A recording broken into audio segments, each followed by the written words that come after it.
ہے جو جھکانے والا ہوں. یعنی قدم قدم پر وہ اس جستجو میں رہتا ہے، اس جستجو میں اور اس تانگ میں رہتا ہے کہ اپنے مقصود حقیقی کے سامنے سب سے پہلے میری جبین نیاز کو جھکنا چاہیے، سب بندوں سے پہلے میں جھک جاؤں تاکہ اس مقصود حقیقی کو میں پا سکوں. یہ انسان کی زندگی ہے، یہ اس کا مقصود ہے. اللہ رب العزت نے اس مقصود کو حاصل کرنے کے لیے دو چیزیں اس راستے کے لیے متعین فرمائی ہیں. یہ جو عبادت کا راستہ ہے، اس راستے کے لیے اللہ جل شانہ نے دو چیزوں کو بڑا اہم قرآن مجید میں بیان فرمایا. ایک اطاعت اور دوسری محبت. اطاعت اور محبت اس راستے کا یہ زاد سفر ہے، اس راستے کا یہ رخت سفر ہے.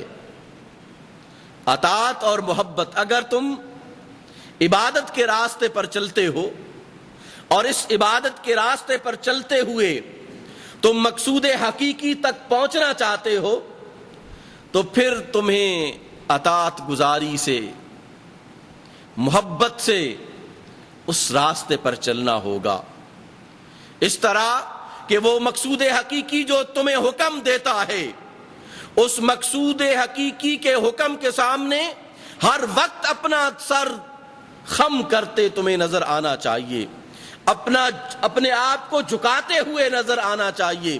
اور یہ جھکنا کسی مجبوری کے عالم میں نہ ہو بلکہ محبت کے انداز میں ہو.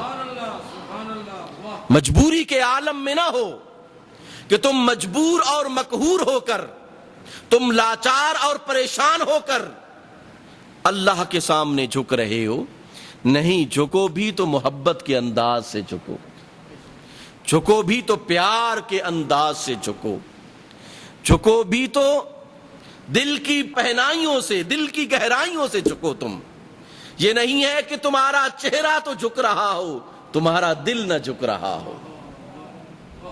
تم اپنی جبین کو تو جھکا رہے ہو لیکن دل نے کسی اور کو قبلہ بنایا ہوا ہے. تم اپنے چہرے کو تو جھکا رہے ہو لیکن دل کسی اور طرف متوجہ ہے. یہ محبت نہیں ہے. چہرہ بھی جھک رہا ہے، دل بھی اسی بارگاہ کے ساتھ لگا ہوا ہے، تب جا کے تمہیں جو ہے وہ حقیقی مقصود تک رسائی ممکن ہو سکتی ہے. اگر یہ مقام نہیں ہے تو پھر تم اپنے مقصود حقیقی کے راستے پر چل رہے ہو، بھٹک تو سکتے ہو لیکن مقصود حقیقی تمہیں نہیں ملتا. اس مقصود حقیقی کو اللہ نے حاصل کرنے کے لیے ہمیں ایک بڑی خوبصورت بات عطا فرمائی ہے. اب دیکھیں نا، ایک اطاعت ہے اور ایک محبت ہے. ان اطاعت اور محبت کے تناظر میں اگر ہم کلمہ شریف کو دیکھتے ہیں، لا الہ الا اللہ محمد الرسول اللہ، لا الہ الا اللہ محمد الرسول اللہ، یہ بظاہر ایک کلمہ نظر آتا ہے. یہ دو کلمات ہیں. لا الہ الا اللہ ایک بول ہے، ایک کلمہ ہے کہ کوئی عبادت کے لائق نہیں ہے سوائے اللہ کے، اللہ کے علاوہ کوئی معبود حقیقی نہیں ہے. یہ ایک کلمہ لا الہ الا اللہ کہ معبود حقیقی اس کے علاوہ کوئی نہیں ہے. سجدوں کا جائز ہونا صرف اسی کے دربار میں ہے. اپنے سر کو جھکانا، اپنے جسم کو جھکانا صرف اسی کے لیے ہے. معبود اور رب سمجھنا، لائق عبادت سمجھنا، لائق سجدہ سمجھنا، لائق رکوع و قیام سمجھنا صرف اسی ذات کے لائق ہے جسے تم اللہ اور رب کہتے ہو. اس کے علاوہ کوئی نہیں ہے. لا الہ الا اللہ محمد الرسول اللہ. کون سا طریقہ؟ محمد الرسول اللہ کا طریقہ. سرکار دو عالم صلی اللہ علیہ وسلم کے طریقے کے مطابق، یعنی تم معبود حقیقی کو معبود حقیقی سمجھو، رب کو رب حقیقی سمجھو، لیکن اس راستے سے جس راستے سے مصطفیٰ نے چل کر دیکھا ہے، جس راستے پر چل کر مصطفیٰ نے اپنے رب کو رب پہچانا ہے، بس اسی سیرت پر تم چلو گے تو تمہیں رب کی پہچان نصیب ہوگی۔ اس لیے فرمایا محمد الرسول اللہ، یہ دو کلمات ہمیں عطا فرمائے۔ سامعین ذی وقار، رسول اللہ صلی اللہ علیہ وسلم نے اس راستے کی پہچان ہمیں کرائی، اور آپ صلی اللہ علیہ وسلم نے اس راستے میں بے شمار تکالیف اور پریشانیوں کا سامنا کیا۔ ہمیں سرکار کا 13 سالہ مکی دور نظر آتا ہے اور 10 سالہ مدنی دور نظر آتا ہے۔ اس 13 سالہ مکی دور میں بے شمار کٹھن مراحل آئے آپ کی زندگی میں، ایک سے ایک بڑھ کر پریشانی اور مصیبت، ایک سے ایک بڑھ کر سختی، مشکل، لیکن اللہ رب العزت نے فرمایا یا ایھا المدثر قم فانذر وربک فکبر، اے سفید چادر اوڑھ کر لیٹنے والے، قم، کھڑے ہو، فانذر، لوگوں کو ڈرائیے۔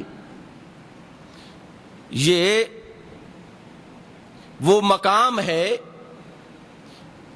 کہ یہاں آپ نے انسانیت کی ہدایت کا بیڑا اٹھانا ہے، انسانیت کی ہدایت کے لیے اپنے شب و روز لگانے ہیں۔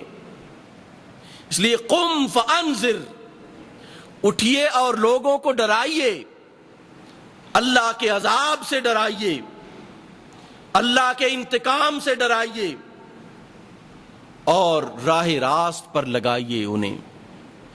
جب یہ حکم آیا، سیدہ خدیجۃ الکبریٰ رضی اللہ تعالی عنہا کو سرکار دو عالم صلی اللہ علیہ وسلم نے فرمایا یا خدیجہ اطوی الفراش فإنہ لا راحت بعد اليوم، آج کے بعد بستر کو ٹھپ دو، راحت ختم ہو چکی ہے اب زندگی سے۔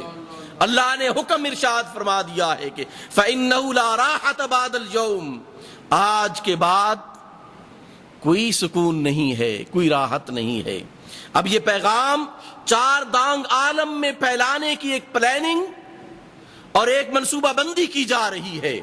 سرکار دو عالم صلی اللہ علیہ وسلم کو فرمایا کہ اگر اس دین کو ایک بین الاقوامی دین بنانا ہے، اس دین کو اگر عظمت کی عروج پر پہنچانا ہے، اگر اس کو حجاز مقدس سے نکال کر تمام بر اعظموں میں لے کے جانا ہے اور پوری انسانیت کا دین اسے بنانا ہے، تو پھر قم فانذر، اب پھر لیٹیے نہیں بلکہ اس پیغام کو پھیلائیے، اس پیغام کو پھیلائیے۔ اب یہ جو پیغام دیا ہے اس پیغام کو پھیلائیے، دنیا تک پہنچائیے اس پیغام کو۔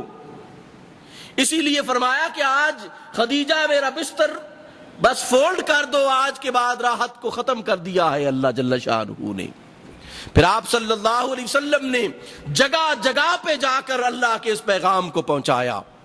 تکلیفیں سہیں، مصائب و آلام کٹے، کبھی طائف کے میدان میں پریشانیاں ہیں، کبھی مکے میں، کبھی حرم کعبہ میں پریشانیاں ہیں، کبھی مکے میں پریشانیاں ہیں، کبھی مکے سے باہر پریشانیاں ہیں، ہر طرف مصیبتیں ہیں۔ اللہ کا نبی ہے کہ اللہ کا پیغام پھیلا رہا ہے، پہنچا رہا ہے، پہنچا۔